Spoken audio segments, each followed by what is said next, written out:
May 1st, 1966, 57,600 feet above South Dakota. 11 miles above the Earth, a massive helium balloon carries a tiny metal capsule toward the edge of space.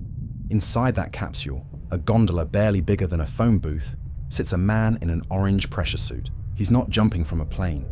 He's riding a balloon to heights where there's almost no oxygen, almost no air pressure, where exposure lasts only seconds before the body begins to fail. Heights where blood can begin to boil if the pressure is lost. And then, from there, he plans to step out and fall back to Earth. Through the radio, ground control hears it. A whoosh of air, then his voice. Ground control immediately radios back, and then silence. 26 minutes later, the capsule touches down in a cornfield where they find him unconscious. He would remain that way until his death 4 months later. But here's the thing. This wasn't supposed to happen. He'd done this before, twice. He'd survived a balloon failure. He'd reached heights no human had ever reached in a balloon. He was this close to making history. So, what went wrong? And who was the man inside that capsule?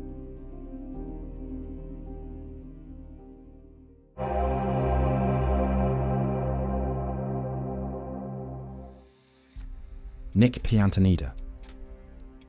In 1963, at the age of 31, Nick made his first skydive.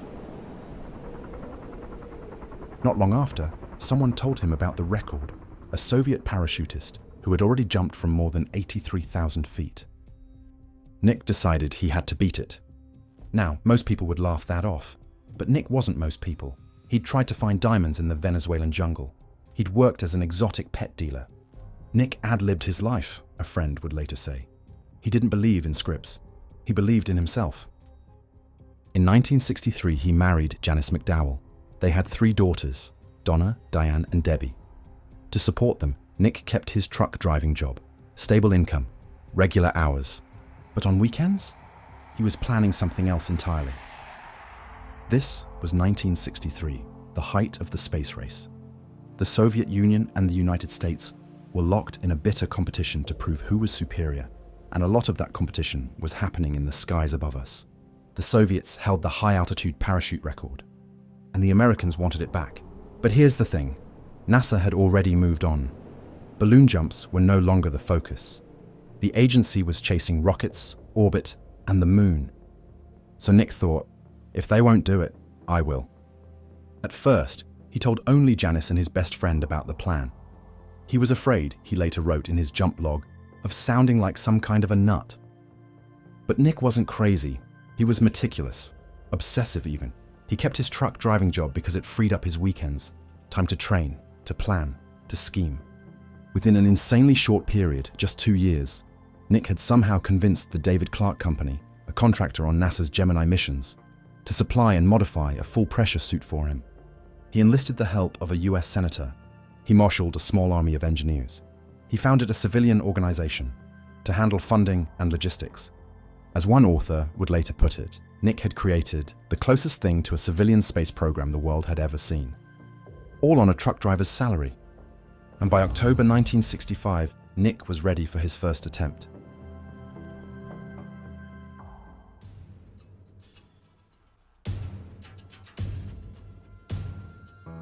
The launch site is New Brighton, Minnesota. It's early morning. Janice is there, waving goodbye to her husband. On the side of the gondola, Nick has painted letters that are an amalgamation of the names of his wife and 3 daughters, Janice, Donna, Diane, and Debbie. The balloon, named Strato Jump 1, begins to lift. Slowly at first, then faster. At around 22,000 feet, disaster. A sudden gust of wind, barely 6 knots, catches the fragile polyethylene balloon and tears it apart. Nick has no choice. He deploys his parachute and abandons the mission. He lands, of all places, in the St. Paul city dump, sustaining minor injuries. Nothing serious, but most people would have quit right there. Nick, however, wasn't most people.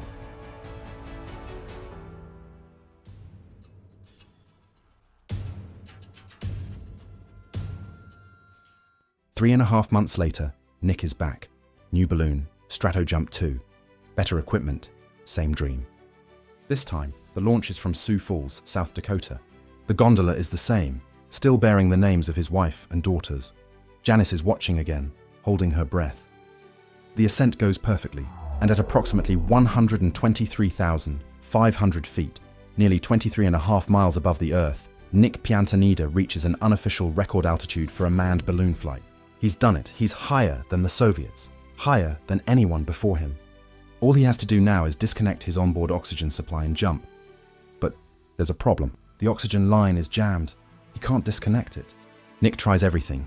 He pulls, he twists, he wrestles with the coupling, but it won't budge. On the ground, Paul Yost, the balloon expert from Raven Industries, is listening to every second of this. He knows what this means. If Nick can't disconnect, he can't jump. And if he can't jump, the flight won't qualify for an official parachute record. The rules require the jumper to return to Earth under parachute, not inside the gondola.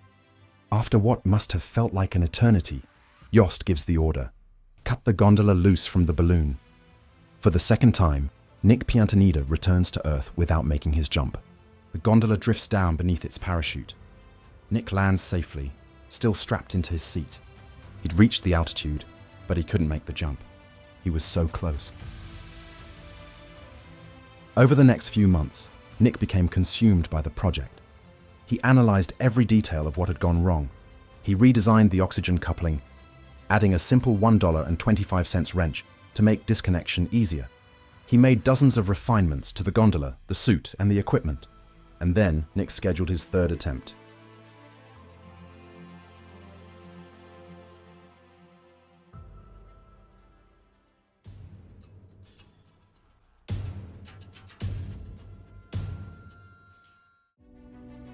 It's 6 a.m. The launch site is Joe Foss Airport in Sioux Falls, South Dakota. Same gondola, same names painted on the side. Janice waves goodbye. She doesn't know it's the last time she'll see her husband conscious. The ascent of Strato Jump 3 is smooth, almost textbook. Paul Yost and the ground team from Raven Industries monitor every detail. 6:30 a.m., 20,000 feet, all systems normal. 7 a.m., 40,000 feet, the pressure suit is holding. 7:30 a.m., 55,000 feet, closing in on the target altitude. Inside the styrofoam insulated aluminium gondola, Nick runs through his final checks. He's sealed inside his orange pressure suit, preparing for the jump. Everything appears to be going exactly as planned. Then, at around 7:45 a.m., at approximately 57,600 feet, nearly 11 miles above the Earth, something goes wrong. The ground crew hears it first. A sudden sound over the radio. A whoosh, the unmistakable sound of air rushing out. Then Nick's voice, calm but urgent. Ground control responds immediately, and then the radio goes silent. Paul Yost doesn't hesitate. He orders the gondola cut loose from the balloon. The emergency parachute deploys automatically.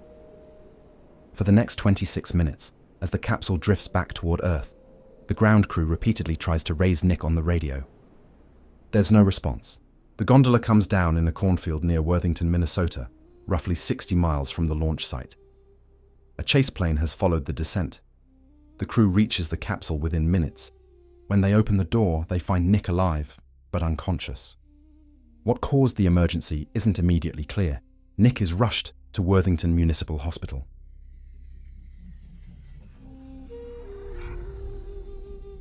Janice remained by her husband's bedside for 4 months. Donna, Diane, and Debbie, still just little girls, kept asking when Daddy was coming home. But Nick never emerged from his coma.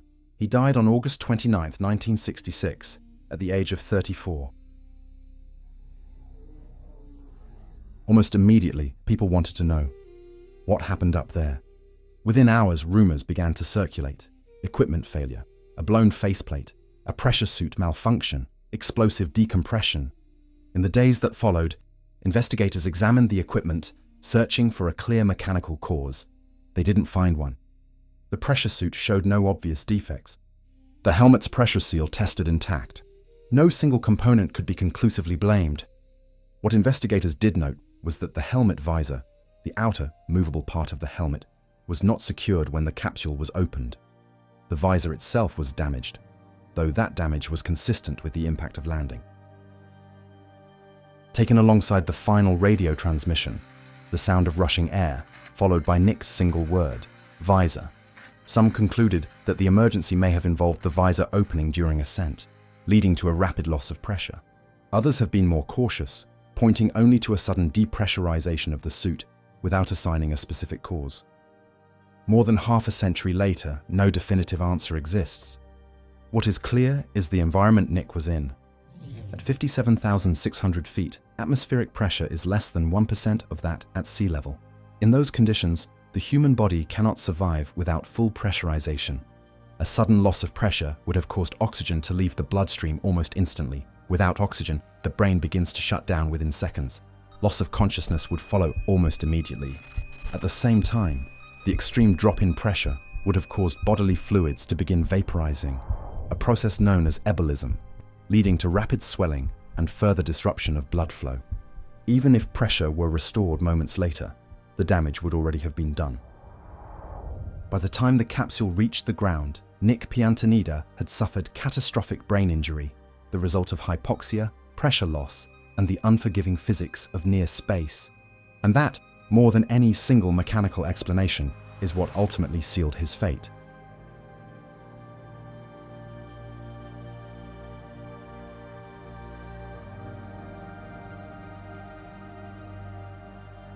Nick's gondola was eventually donated to the Smithsonian.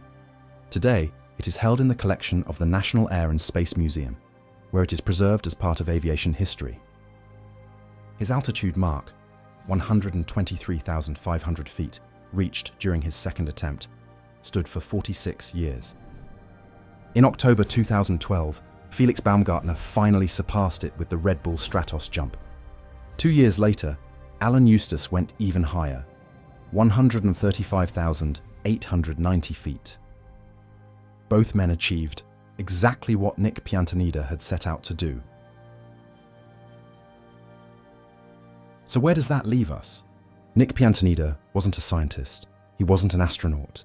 He didn't have the backing of NASA, the military, or any government agency. He was a truck driver from New Jersey with an impossible idea. And he came closer than anyone thought possible, to making history.